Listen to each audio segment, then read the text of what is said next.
Today on Rappler, can a united Bicol be the key to Leni Robredo winning the vice presidency? Supporters of Rodi Duterte protest against an ad commissioned by Antonio Trillanes. And Grace Paul says her husband will get his certificate of loss of U.S. nationality on Friday.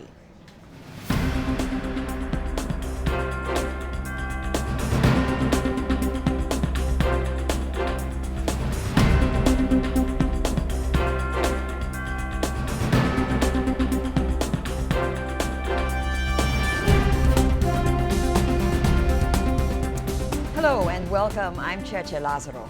We come to you live from the Rappler News Center. This is your top of the hour update in the run-up to the 2016 Philippine elections. Can a united Bicol propel Leni Robredo to the vice presidency? Robredo says Bicol has 3.4 million voters compared to Ilocos' 2.3 million. She says, and we quote, "If Bicol unites, it can beat the solid North." The solid North refers to the Ilocos region, the bailiwick of rival Senator Bongbong Marcos. Robredo started the vice presidential race with dismal numbers, but recent surveys show her in close fight with Marcos. An anti-Duterte TV ad paid by vice presidential candidate Sonny Trillanes causes an uproar online from the supporters of survey frontrunner Rodrigo Duterte Thursday. The hashtag Duterte till the end trends on Twitter after the ad aired on TV networks ABS-CBN and GMA7. In the ad, sound bites of Duterte's controversial rape remark and ready-to-kill quotes are aired in between children criticizing Duterte for his behavior. Online critics question the use of children to get the message across and how Trillanes paid for it to come out in 3 TV stations. Others say it only shows a glimpse of the Duterte presidency, where children see him as an example. Duterte supporters in Davao marched for a non-violent protest outside the ABS-CBN, GMA, and TV5 stations and promoted the event using hashtag Occupy TV stations and hashtag Boycott ABS-CBN. A video called Mayor Duterte's Real TV ad circulates online among support groups where he talks about his love for the Philippines and his promise to lead a clean government. Presidential bet Grace Paul announces her husband will get his certificate showing loss of American nationality on Friday. Neil Llamazares filed his renunciation of citizenship April 7. U.S. law requires filling out other forms and submitting tax documents covering the last 5 years, among others. Poe faced the same citizenship issues herself and was allowed to run for president after the Supreme Court declared her a natural-born Filipino last March. Davao City Mayor Rodrigo Duterte continues to lead the surveys on the presidential race, despite issues over his alleged hidden wealth. Duterte charges past the latest controversy to top the social weather station's poll with 33%. Senator Grace Poe drops 2 points to 22%, followed by administration bet Mar Rojas with 20%. Vice President Jojo Mar Binay ranks 4th with 13%, and Senator Miriam Santiago has 2%.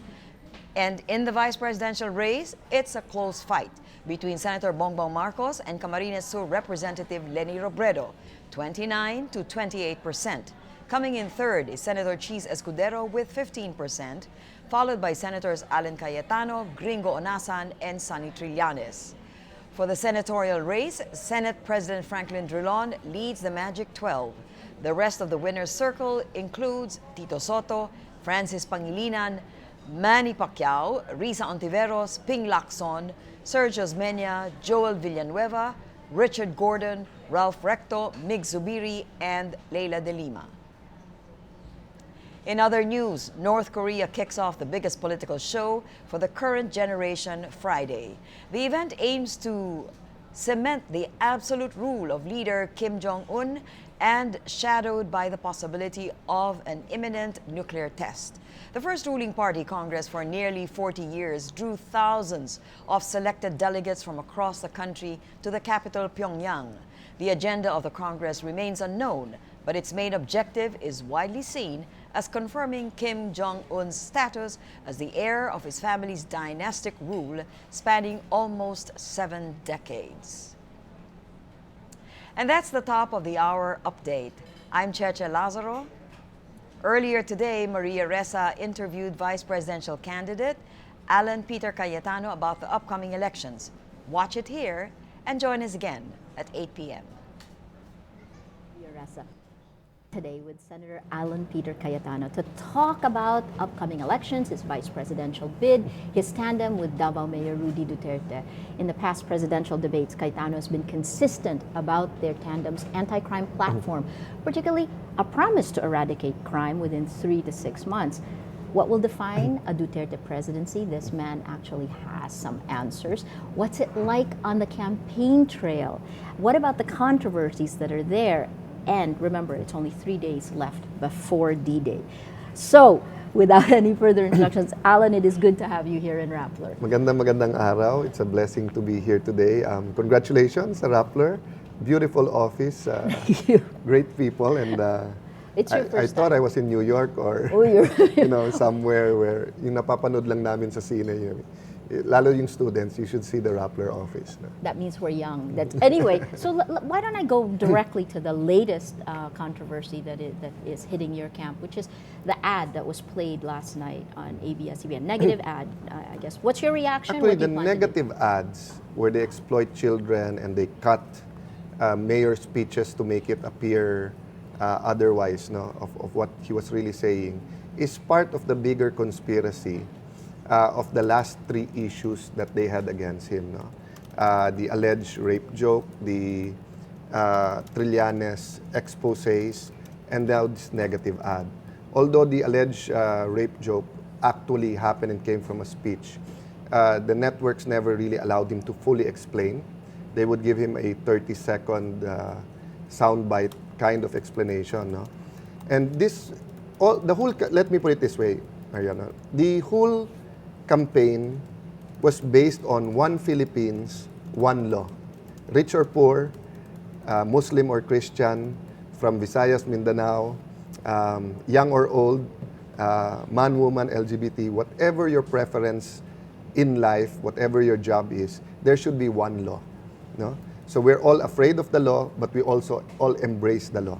That's been the theme of the whole campaign. Kaya nga political will to follow the law. No? And Senator Trillanes basically got a waste basket and got trash out of it and used the trash as a propaganda against Mayor Duterte and then put our constitution, put all the laws in the trash. And the problem is, the type of reporting we got by one particular network was really disgusting. I mean, in the debate, instead of saying fire upon me, they said fire upon China, which would have caused an international incident if the Chinese reacted or people from the UN read it. You're talking about ABS-CBN. About ABS-CBN and their tweet. In my debate, the VP rules was very clear, but they asked a question against Mayor Duterte, which was against the rules. So we kept our mouth shut because how do you balance the interests of the media and people? And you cannot tell the media how to do their job. Yes. Now, it's more dangerous for us to tell them how to do their job than them being unfair to us. So why are we concerned? Now, we're not afraid about the negative ads, but why are we concerned with this? First of all, it's totally illegal and immoral. There is no provisions for negative ads, and you look at all the laws, even the KBP, even the guidelines for advertising, it'll be too long for me to read the legal, but yeah. I went through it. It's not allowed. Number 2, today they disapproved my 1-minute ad, which was just a snippet. Kinuha lang po namin yung last part ng debate namin sa ABS-CBN, and yung 1 minute where I talk about the EDSA revolution and I talk about my dad, and why I see Mayor Duterte. No, why I see my dad in Mayor Duterte is love for the country and is willing to sacrifice. They disapproved it. No, the ethics committee disapproved it. No vulgarity. It was on ABS. It was aired. They disapproved it. Then they're not allowing Channel 7 to show it, GMA 7, because they owned out the footage. But etong kay Mayor Duterte na kinat-cut nila, na footage nila, they're allowing Channel 7 to show it, no? So sa amin, it's very clear eh. My enemy's enemy is my friend. So Interesting. we have people who are close to us who are in the Rojas and Po camp. The palace has initiated last week. They're talking. The problem is they cannot agree who will withdraw because of the recent surveys where they're almost tied. So when Grace was so far ahead, they were willing to talk because they were going to say, Mar, you give way to Grace. But now that Mar is claiming to be ahead with one survey, Yeah. and Po is claiming, long story short, the palace has stepped in and the president has stepped in and said anyone but Duterte, which is okay with us, but follow the rules. No, so us, it's not really about winning anymore. Eh. I mean, Mayor Duterte wants change, wants to stand up for the people, but if people don't want him, he'll be okay. He said he'll go home, he'll retire, he'll have a happy life. He might say, some people around him may say, sayang, you could have been the next president. But sa kanya, people want me, okay. If you don't want me, okay, no. But follow the rules. And the problem right now is that basically ABS-CBN, but also in general, the COMELEC should supervise. The networks are throwing out the rules. I mean, 3 days to go. If you put that on last week, walang problema. We'll tape our own ad. We'll answer that. We'll go to our rallies. Our diehard supporters will answer that in social media. It will trickle down. But now with 3 days to go, and the reach of these channels, and Senator Trillanes, where will he get 20, 30 million pesos for this? And even if he does get 20, 30 million pesos for this, why didn't he put ads for himself? Yes. Because obviously the people who gave him the money said, I'll only give you the money if you put up this anti-Duterte ad. And it's not even an ad that is moral because it's completely false. No? For example, they're making it appear that he is totally for the NPA. They did not show the speeches when they said, I will tell the NPA there is a problem with land reform and we have to do something about it. No? They did not show the part where they said, if the NPA, MLF will not talk, I will defend the Philippines, not them. Mar Rojas has in his platform that he will talk with the NPA. The left, the legal front of the left are supporting Grace po. No? But since it's the end game, all the bogies, the corruption bogey, the communist bogey, the anti-women bogey are being thrown all at Mayor Duterte. Fair game if it is thrown as a press release, as a news report, and we're allowed to answer. But with 3 days to go and only 2 days to advertise, today and tomorrow, that amount of money, and then the networks disapproving our ads and approving their ads. So It's just it's a microcosm of what's happening sa bansa. When the elite and powerful get together, pwede. When the small guy, hindi pwede. So you mentioned ABS-CBN. Do you see the same type of behavior in GMA7? Well, GMA7, our information, initially disapproved the ad. I don't know why they now approved it. But they have not, I haven't seen a statement. Channel 2 ABS-CBN said that their ethics committee approved it. They are duty-bound to show it. We haven't monitored biased tweets, articles, reporting from Channel 7, no, in general. That's why we didn't come up with that conclusion. We do content analysis. We monitor the news. So for example, Grace po gets much more coverage, much more minutes before and during the campaign. Leni Robredo gets double, triple than any vice presidential candidate, except for Bongbong, which is a lot of negative. We were all given the same amount on DZMM, but Congresswoman Robredo had two news in the primetime news that same day and the next day. She had it on Bandila and she had it in the next morning, UKG, replays or news reports of what she said. I was on DZMM, I only had the next morning. So with Chis Escudero, no? So, but again, when is it the discretion of the newsroom? I actually would say, Alan, you in the past have also benefited from the agenda-setting powers. Agreed. That's why until these negative ads, I don't want to be a hypocrite that if you had more TV time, you'll say that they're fair if you have less. That's why I'm saying The other biases, we have overlooked it. And with maximum tolerance, let's Got just it. say that, we're controversial, so we're the butt of criticism, jokes. Okay lang yun, Maria Rosel. Yeah. I'm saying, Maria, that's okay. But take it together with the Trillanes expose, with getting confidential documents, as in the Land Registration Authority will come out with a list of properties. If you go there now and ask for the list of properties of Benigno Aquino, or of Butchabad, or of Trillanes, do you think they'll give you? If you go now to the BSP, the Banco Central, or you go to the AMLA, do you think they'll even give you where my bank is? No. So put all of this together with the airing of these ads, with no notice to us, and then worse, they disapprove our ads. No, my ad was simply endorsing Mayor Duterte, but being in the ABS-CBN debate. What's wrong with that? What's unethical? Yes. Pero yung chinap-chap mo, speeches niya, and then ginamit mo yung mga bata, obviously exploiting children, that's ethical. Baka ABS should rename their ethics committee to the unethical committee because they only approve unethical ads. This happened 2 years ago.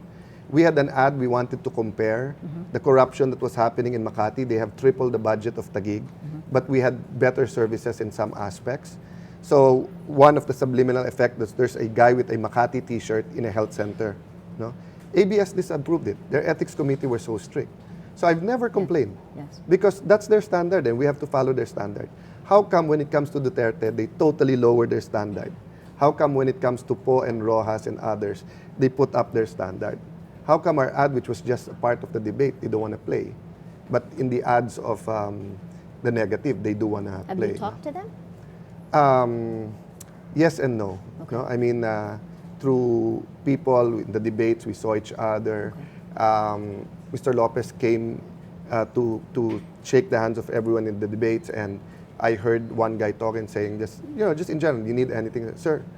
Fair is okay with us, no? Yeah. Some of the hosts that were badgered and got bad reviews in the internet called me and was just saying, we have nothing against you, but all of this taken together. Because we're all people, and Of course. for those watching, no, the people, the newsmakers and the people who cover us, we know each other. Of course. Diba? And we feel free to say na that's fair, that's not fair. But you don't usually complain officially. And without this negative ad and without this confidential information coming out, which by the way is false, Okay. if you came out with an expose on Duterte and it was true, I'd still be balancing myself. On one hand, follow the law. Yeah. On the other hand, we can't have a corrupt president. Yes. But you come up with the correct account number, then a false transaction record and a false amount. It's just completely foul. It's half-truth to make people believe a falsity, So let's zoom into this. And for those of you watching, I see the questions that you're throwing on social media. The actual charges and the allegations, you can read the stories on Rappler. They'll be coming out. More of them will be coming out today. But let's zoom in on just right now. What are you going to do about it? Well, first, I'm here in Rappler, and the social media has been a prime mover in this election, getting people to volunteer, getting people to think, getting people to argue.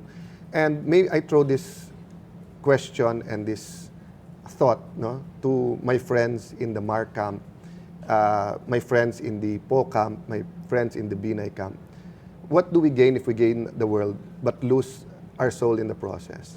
This election is supposedly about law and order, about establishing order from chaos, about a tuwid na daan, about pagbabago. But you're willing to throw out all of our laws, all the laws of decency, morality, and all the COMELEC and fair election law, just so that you will win? Wouldn't you ask me the same question? No? If I today, I have much credibility because of my anti-corruption record. No, I was in EDSA 1, EDSA 2. You've covered me, Maria, whether with Rappler, Yes. Newsbreak, or even ABS. You've not always agreed with me, but you would agree that I was there, no? Whether it was the Yes. BINA investigation, the fertilizer scam, swine scam, etc. I could use that credibility now to invent stuff about Mar and Grace, Right. to invent stuff about Pinoy, to invent stuff about the COMELEC. But what do I gain after the election kung lolokohin ko tao? So that's why we're making noise about it. and I will have a press con after this. We are also going to act in, we were going to take some legal options. No? It's being studied now, and our lawyers are meeting and doing it because Mayor Duterte said, let's not be above the law. In fact, he doesn't like us complaining.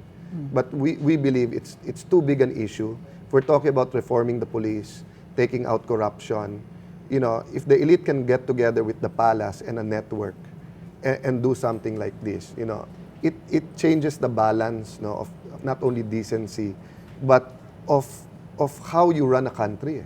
You cannot work so hard for a campaign, and then in the last 3 days, you'll lose it because of 3 letters, ABS and GMA. Remember, in other countries, you have several networks. Yeah.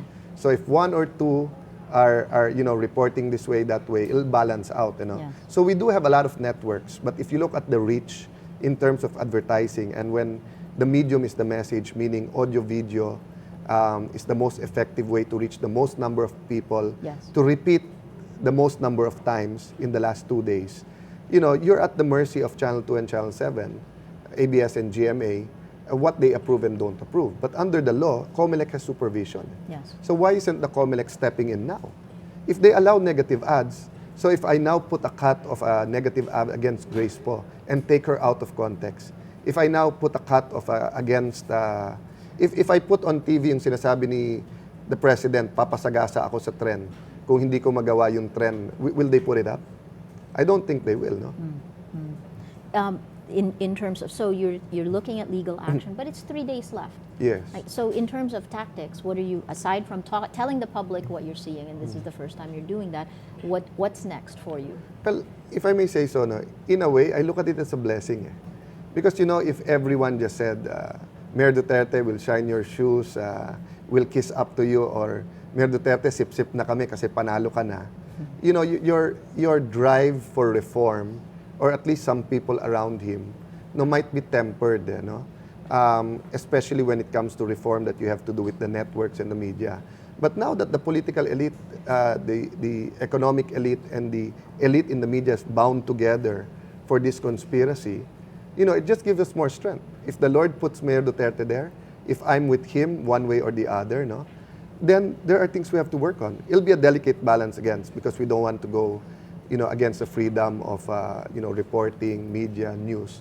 But at the same time, you cannot have 2 or 3 news outlets dictating to the Filipino people who should win and lose. So again, this is not a new charge among your supporters. Every media group, I think, has been hit by charges, and tons of them, a swarm on social media. But that's not directed by our campaign. That are individual opinions. So even if we say they're not, for example, a lot of people were saying, ang laki ng rally dito, hindi nyo kinover. Kami nakiki-explain kami. Okay. So when we tell them, but that was 11 at night, and it was in a far-flung barangay, and the media did not have a helicopter, and they were there. So nakiki-explain din kami. But sometimes when patently naman na biased or for example, stories have been changed in ABS-CBN to twist the words of Mayor Duterte. And I've seen the evidence. And I have communicated that to their news team to let them know that we know.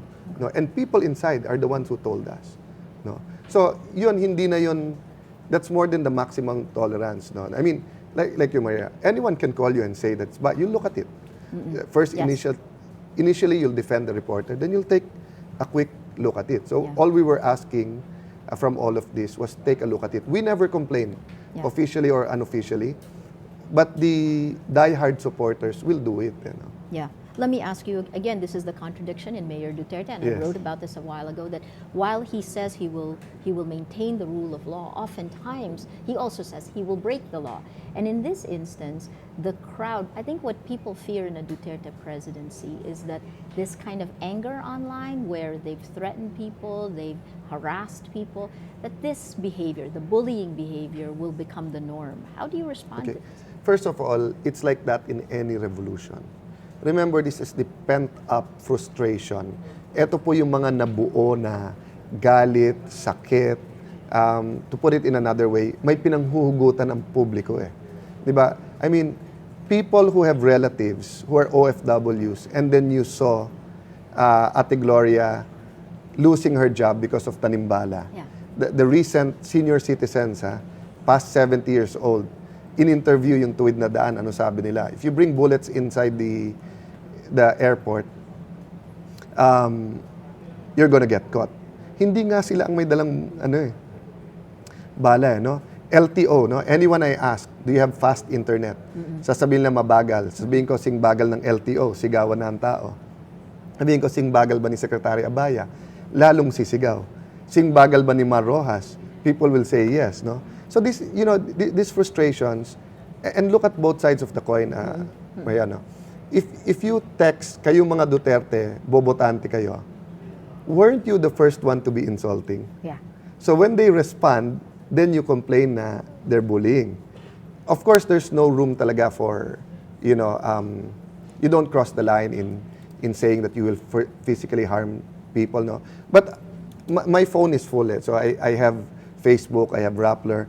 Sometimes when I see people harassing, I look at it and I press. Some are really Duterte supporters, but some are Mar or Grace supporters threatening the others. Why do I know? Because when you press their account, ang nakadon, pictures with their candidates. Yes. So it's a mix. But aside from that, I think that's one thing that changed this election. And so let's go there. For Yeah. politicians, Yeah. it is normal in a barangay election to be very emotional. Yes. Magkapikunan kayo, magkatulakan, magkamurahan. Why? Because in the barangay, your neighbors, your relatives, your classmates, and everything. Right. It's not normal in a bigger city and in a national na magkapersonalan. Yes. This is the first time it is. Why?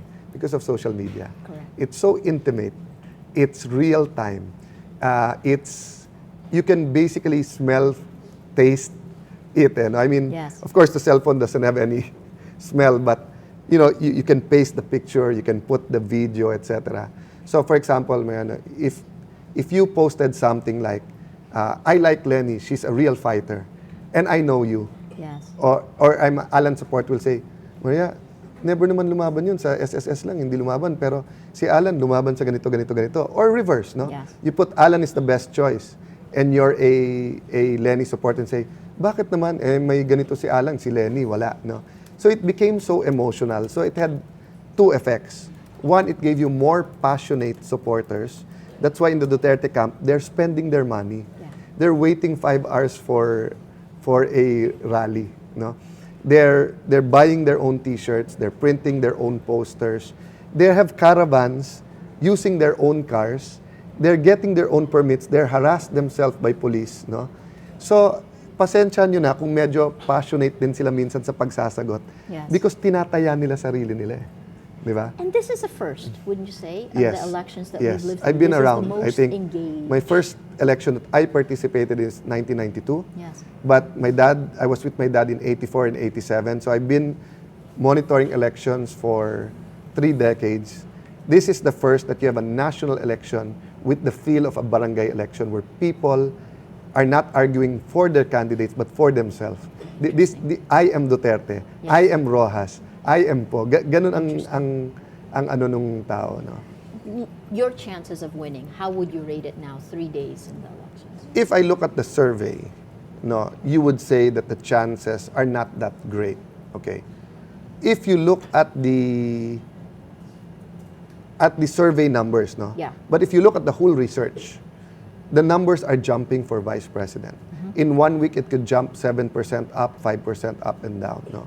So we have just recently launched, the mayor has shifted a little bit and has been endorsing me more and has been telling our supporters that, his supporters, that if you're going to vote for me, get someone that will back me up, someone I trust, no? And that's my traction. The debates also gave me some traction.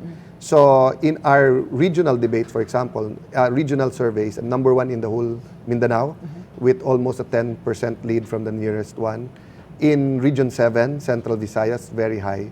So there are certain areas, if I do very good, what's a miracle win, no? Miracle win would be, after people vote Duterte, I'm number 1. If they suddenly think, if you want real change and you want someone who'll be there for the mayor, be Alan. Because all the other candidates have made negative already statements about the mayor. Senator Marcos has called him out on the alleged rape issue.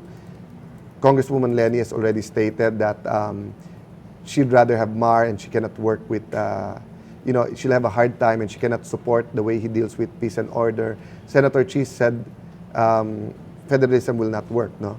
So that's the outside chance. I call it an outside chance because... You're calling it a miracle win for you, right? Yes. This is your words. Yes, because earlier. if I was the number one in the survey, I would, think that it would go that way. So I also have to be practical, no?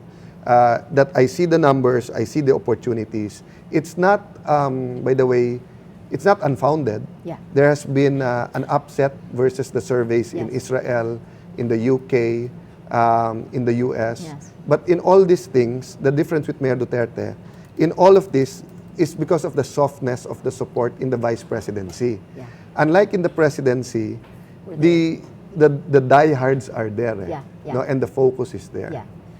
In terms of the old, you talked about the difference between these elections and the past. What else? I mean, in traditional elections, right? The traditional methods of winning an election. Do they still work? Participation of people. Okay. Before, it's all the politicians do all the talking. Now, more and more, people are empowered.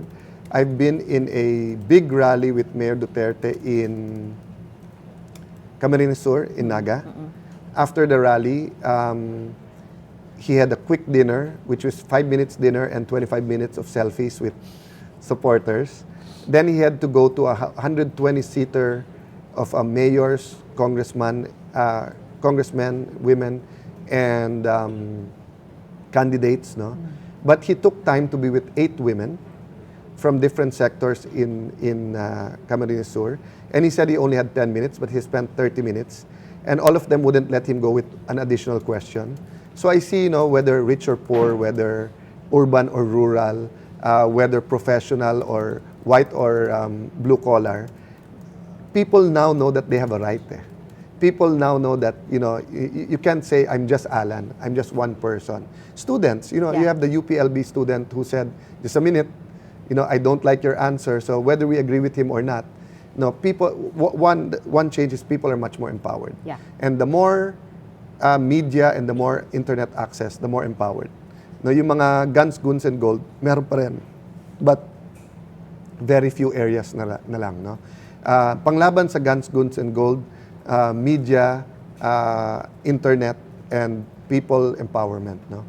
Another change is that people are actually really spending their own money. No, I deeply admire and I've learned from Mayor Duterte. He is stuck to his principle na don't get humongous amounts of money, don't get from corporations, people who have contracts with government. He talks to everyone. Small 5-6 members of a group would ask to sit with him 5 minutes, if not him with representatives. They'd make their own t-shirts, make their own posters. In other elections, you'd have a campaign manager who would say na, guys, we love volunteers, but they'll zap all of our energy and eventually they'll ask for money for gas or they'll volunteer their jeep, but they'll say, kalbo yung gulong, can you replace it, etc. But this one has been an amazing campaign. I saw tinges of it in the 2004 Brother Eddie campaign. But eto full blast. In the Brother Eddie's campaign, it was the believers, both in his flock and the believers in him for good governance. People would also bring their shirt, give 100 pesos, 50 pesos. But it wasn't on a nationwide, multi-sectoral, multi-age, level. No, we agree. And right now on our Facebook stream, thank you guys, the camps are fighting amongst themselves of who is going to win. Of course, completely tons of Dutertes, Ducay, lots of greetings for you, which we'll send you. Let me throw a question that's come in from there. This is from RNV Dinglasan. What would you do if Poe and Robredo win these elections? Will you support and help them to change and stop the political corruption that's going on in the Philippine government? Yes, I will help them regardless who wins, if they win fairly. Because if you steal the election, remember that's the whole point of Grace Poe running. She said that the elections was stolen from her father. Yeah. So if she steals the election, and stealing the election is not only cheating in the ballots, but having a conspiracy with Malacanang is part of the cheating, no? But sa amin, fair game pa rin yan. So do you see the conspiracy with Oh, Malacanang? yes. They've been talking. There comes the Rojas, initiated by the palace. Yeah, I mean, this is what you there's said no earlier. secrets now. I mean, there are Yeah. people in all the camps. And then Po is taking charge of talking with the Binay camp. So it's now the 3 candidates against Duterte. Why? Because 31 Yes. to 35%. In our internal, it's much bigger. Yeah. It's about 15% lead, which is about 7.5 million votes if 100% vote, about 5 to 6 million. For those fighting out there, I mean, let's be honest with each other. 3 weeks na, Yeah. todo, total black propaganda or issues, no, if you don't want to believe it's black propaganda, the numbers haven't moved for Mayor Duterte. Always a 10 to 15% lead. If Mar Rojas now was 10% ahead of anyone else, if Grace Poe was 10% ahead of anyone else, wouldn't you claim victory? Even the cheaters of the past could only cheat if you had 1 million votes. Yeah. More than 1 million and more than 2 million, absolutely not. And now the mayor is leading from 4 to 7 million. Yeah. We will now. That's why many of the Duterte Cayetano group believe that Mar Rojas and Senator Poe and the palace is trying to condition people's mind that he can lose. These ads that were put up now in Channel 2 initially and Channel 7 suddenly allowed it, no, are not to bring down the numbers of the mayor because they know it won't. Yeah. We already saw it. In fact, people hate black propaganda at this point in time. It is to condition people's mind that if Mar or Grace wins, it's because of the last minute ads. But that's why we're asking Pulse Asia and SWS, no? You've been there, you've done the surveys, regardless if people pay or not. Do the exit polls. If you don't do the exit polls, there'll be something fishy. Because you've done the exit polls in the past. I'll throw another question also from Facebook, this time from Kent Dingones, and this is personal to you. How Sure. about the issue of Lani Cayetano in Taguig that was just filed by the Ombudsman? What issue filed by the Ombudsman? So, I think there hasn't been an issue, No, but there's a case that claims that she locked down the Sangguniang Bayan. She disallowed the council from having a session. okay. Okay, it's been dismissed by the Sandigan Bayan twice, and the Ombudsman keeps filing it. But I the see, 15 I people see. who filed the case, 11 of them executed already an affidavit saying that it was a political group who asked them to do it, and it was not true. And we have all the pictures. If she or he is referring to the case filed by the B-Nice filed a case through their lawyer, Yes, yes. saying that we have ghost employees, which is the exact duplicate of Mayor Duterte. Got it. That's filed by Trillanes. Let me just make it clear. What COA said, which is a nationwide thing, why have a lot of casuals? No? They did not say they were ghost employees. So Trillanes did a Binay. Both the Binay camp and then Trillanes filed a case in the Ombudsman. It's not the Ombudsman who filed it, saying that we have a lot of ghost employees. But Davao and Taguig both submitted the names. We're inviting you. We're inviting the Ombudsman. We're inviting COA. We can have a head count, the physical head count, what they're doing. There's no ghost employees in Davao. There's no ghost employees in Taguig. And modern day times, Maria, you cannot have ghost employees. Mahuhuli ka talaga. Let me follow up with something that we did see in the data from the 2013 elections, that while Taguig had a peaceful voting, Sure. the transmission of the votes in 2013 was extremely flawed. Yes. They didn't transmit. I mean, Yes. what, again, leading to charges that perhaps there was manipulation in Taguig. Well, that's why the internal surveys and all the surveys are valid. No, I mean, my wife won against the Tingas when the mayor was a Tinga, the Justice Tinga ran, GMA was there. In the second, in 2013, no, it was really a landslide. They didn't even. She's unopposed now, by the way, the vice mayor and Got it. half of the councilors. No, but I am the one who called out the COMELEC under Chairman Brillantes. And I even debated with Senator Grace Poe because Yes. she was defending Brillantes. That's right. And I told Senator Grace Poe, Ma'am, you're against cheating, but Brillantes promoted the Garci boys. Brillantes chopped the Smartmatic contract. There were more machines, PCOS machines, that did not transmit in 2013 Yes. rather than 2010 despite the advances and more cell sites That's of Smart correct. and Globe. Yes. Okay? And in our hearing in the Senate after the 2013 election, COMELEC and Chairman Brillantes admitted to us that he knew beforehand that there will be more. Okay. That's why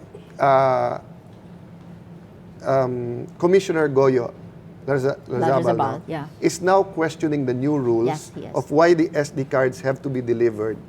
No, I haven't studied it completely, no, but I am one with all of you that it is not enough that we have fair elections with the machines. It is essential that we perceive the elections to be fair. So I apologize if you think there was a problem with Taguig, but I fought very hard. I fought that Chairman Trillanes not be confirmed. I fought him every way. But the problem is, pag hindi election, hindi hot ang issue, Yes, yes. you have minimal support. No, I got them to lower the price of the. They were spending 200 million for one warehouse, and after binulgar ko yon, I think half the price ang ginastos na for the next warehouse. No, yung lines ngayon, yung excuse ng COMELEC, Yeah. that was brought about also because plinit yung contract. So Yes. that's a problem, Maria, that with we're all busy. Yeah. So you have Yeah. to have public officials that you trust. That's why Duterte is a phenomenon. People trust him. People trust him to put the right people. People trust him to execute the law. People trust him that judges, COMELEC will all be fair. Because right now, you can't watch everyone. No, and you can't watch I believe in the integrity of this COMELEC. Yeah. And I'm hoping that they'll do a great job. But, there are problems and it's really out there. No? Let me ask you your best and worst case scenario for May 9th, for Monday. The best case is not even about Duterte winning. It's about fair, honest, credible elections. But the conspiracy, Malacanang, Grace Po, Mar Rojas, the network, and the other political elite are destroying all that now because of these negative ads which are prohibited by law, which are unethical, which are one way, are being shown. Yeah. So if suddenly Mar or Grace wins, everyone will say, how could that happen when you had a 5-7 million lead and in 3 weeks of intense barrage hitting by traditional media, hindi naman bumaba. No? If Duterte wins, you've already sown the seed na kailangan mag-kudeta dahil pro-NPA. That's what Trillanes is trying to do. They already have a plan B. Yeah. Make Lenny win with Duterte and then do a Arroyo versus a Estrada. It came straight from the horse's mouth. No? Trillanes said, if he wins, there's going to be a coup d'etat. The president has already said, we cannot have another dictator. Mayor Duterte has told us for 1,000 times, you have nailed you have hit the nail on the head, di ba, na he's a man of contradictions. He talks tough. Yeah. But he said, we'll do it constitutionally. There'll be no dictatorship. Strong leadership and dictatorship are two different things. He will not close down media outfits. He will not close down the Supreme Court. He was saying it as an argumentum ad absurdum. Yes. Bring the argument to the absurd, di ba? Sabi niya, Yeah. if you don't follow me, you don't get, this is what I'll do next, I'll do next, I'll do Yeah. next. But people want the change. Yeah. People are willing to be disciplined. People are willing for this reform. So you don't have to go to that extreme. No? Let me ask you your worst case. So you kind of laid down The your worst case really is scenario magkagulo tayo because of cheating. We saw that in 1986. We saw that in after Hello Garci. What would you do? I mean, what will the camp of Duterte do if he loses? Now, if he loses, he'll go home, he'll retire. If he loses fairly. If he loses because he's cheated, it's not his call. He doesn't call out the people. He doesn't go on air and say magrevolusyon or tao. What will people do? I mean, Right. we went to Navotas, Malabon. It's a 10-kilometer ride. 6 hours kami. We went to Parañaque, Las Piñas, Muntinlupa. They've never seen a 6-lane, 4-lane road closed with people more than a kilometer. No, I mean, kampanya pa lang EDSA 1 and 2 na eh. What do you think they'll do if there's cheating? And it's not, by the way, Maria, it's not for Duterte. Yeah. It's for change. People are frustrated with the type of laws, the type of government we have. People are saying, kami naman. We've given it to the political elite for 100 years. But Alan, you were also part of that government. I am. but I've also fought them along the way. Okay. No? So, I'm not saying, remember when they asked about El Nino, I didn't say Pinoy failed. I said we failed the farmers. When LTO failed, I said I'm part of government, but they're part of the administration. So given now it's 3 days before, what was the tipping point to make you decide to actually, what you're saying is the The ad negative is just ads. the tip of the iceberg. Yes. But you've known about all of these little things, Yes, the but conspiracy maximum thing. tolerance. Kasi nga, we're also emotional beings, Got di ba? So, you know, just because we think a network is biased, that doesn't mean they are biased. Yeah. Any report against you, you have a part feeling that it's biased. But I took the route of protecting Mayor Duterte. Right. As a father, he will protect the people, he protects me. But as a son or a younger brother, as one of his campaign, not the campaign manager, but one of those who are helping in the campaign, binantayan ko lahat yan. No? We have content analysis, we have people who are not necessarily for us, but working for us, monitoring all of this, monitoring the tweets, the abs.com, etc. No? I have reached out informally, no, just saying, fair lang tayo, fair lang tayo. But this negative ads, and then today of banning, not allowing my ad, endorsing the mayor, that's too much. That's discrimination na yun. In terms of a Duterte presidency. And this is, I know that you guys have been asking a lot of questions on the chain. We're going to go back and try to answer them. I'll try to answer Yeah. mas maikse I know, so I that have we to can let get you go more soon, questions. right? I'm okay. So no, tell me, what will a Duterte presidency look like? Okay, just so that you have a picture, no? Go to Davao. Look at Davao. Google Davao. Internet sa Davao, no? When you go to Davao, no? Yes, the police are tough. But anywhere else, no? Nakita ang police, iilag ka eh. Baka mahulid up ka, baka mapagbintangan ka, whatever, no?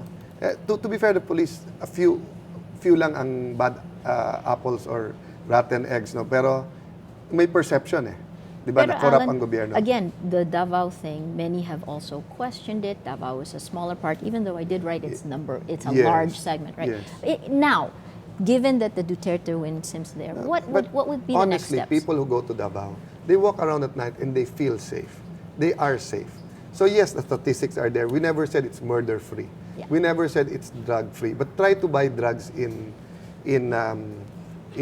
Davao. There's a feeling of fear if you're into drugs, but there's a feeling of respect kung wala.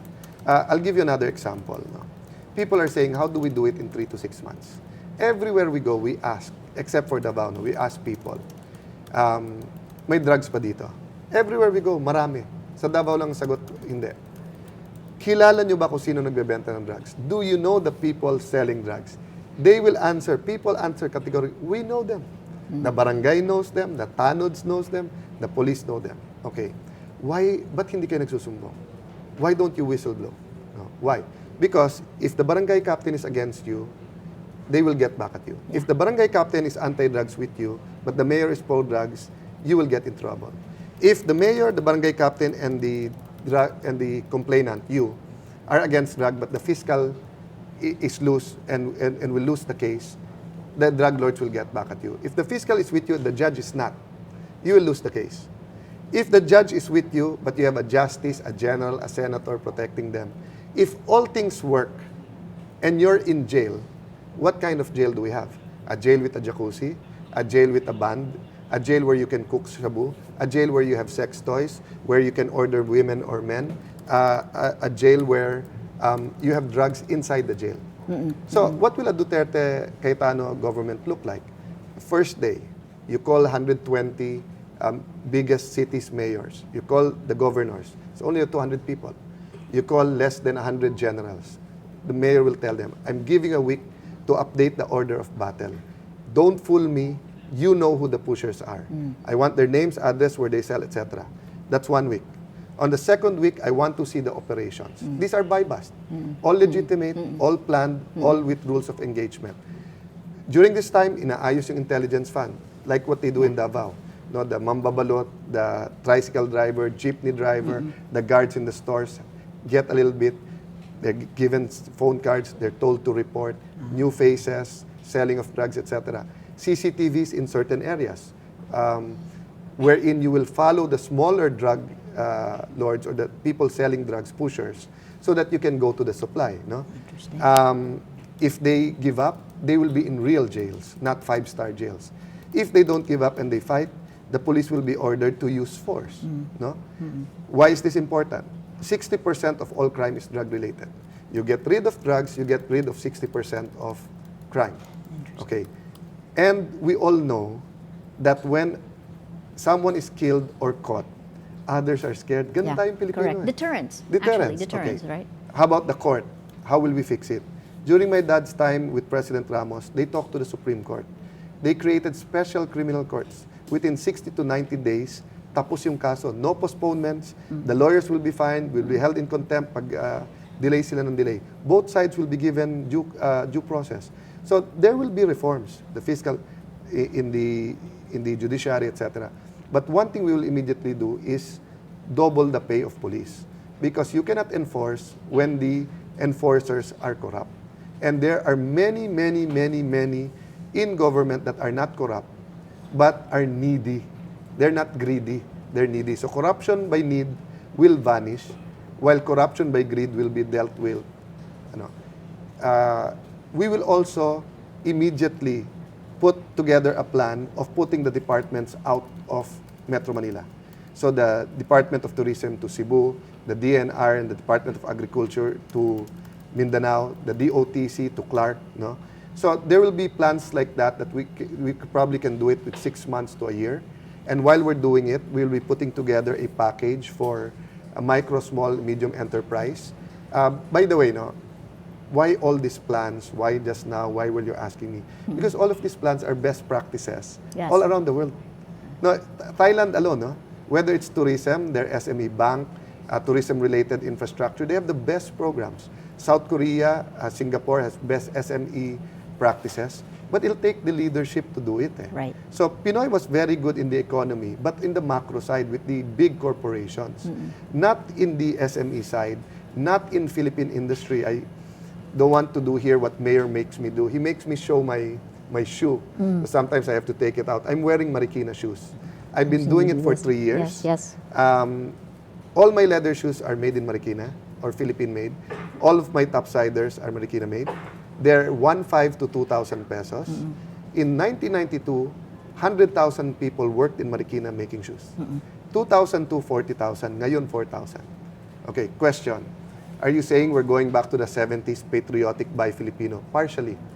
We will use also creativity. We will ask DTI. Pag pumunta dito, katulad pumunta dito si President Obama, we gave the bases for free. Halos free.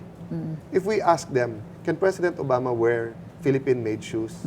Can one of his... si Paris Hilton came here. Yeah. If we talk to her promoters and said, can she wear a bag made of shells from Cebu? They'd probably say yes. And ang Pilipino, pag suot ng idol mo, saan ko mabibili yan? Right. I've talked to a lot of volleyball players, basketball players. I've talked to a lot of actors and actresses. If it's an honest-to-goodness campaign, not for a specific company. Yeah. Kasi, syempre, may professional duty sila, no? Yung sa advertising. But if it's to promote Philippine-made, they're willing to do it. Eh. So, Maria, it doesn't take a rocket scientist to get this country going. Ang daming low-lying fruits. Yes. No? Ang problema nga is really leadership. Eh. So I have 2 last questions, and I know we have to let you go soon. The first is really in terms of the way you framed the argument. And again, he's laid out a conspiracy among the elites in the society. So the way you've laid this out and the way the campaign's been run pushes a class struggle. Aren't there dangers in that? It's beyond class struggle, because even the ABC is supporting Mayor Duterte. It's just a few people. Okay. It's symptomatic in the Makati Businessman's Club. We got there, Mayor Duterte gave a terrific speech. It was a terrific speech.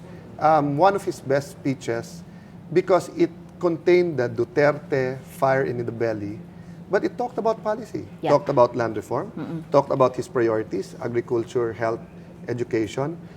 He talked about red tape. I looked at the what Mar Rojas and what Grace Po said. Grace Po and Mar Rojas basically made the business community hear what they wanted to hear. Duterte went there and basically told them, I'm not going to kiss your asses, but I know that business is business and that you make the economic wheels go round. Right. So this is what you can expect. So a lot of them congratulated us. Some of them text us great speech. A few didn't like it, but those who were interviewed were basically the Mar group. And they've been the ones supporting him, moving them. I mean, we all know each other. I mean, let's not know about of course. it. Okay.